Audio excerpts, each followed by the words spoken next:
Hi, today I'm for XIAOMI Redmi Pad and I'll show you how to add or remove home screen widgets on this device. So just to do that, we should hold for a while our device home screen with the finger and then we'll see here the widgets button. Just click here and after that we can see here all the available applications which widgets we can add. For example, let's add the calendar one. We can add the full month view or the schedule. For example, let's add the schedule, click here on the widget and now we just successfully added to our home screen.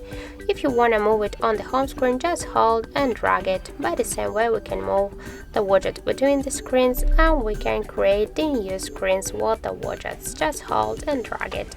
If you want to remove it from your home screen, hold it and tap to remove icon, and that's it.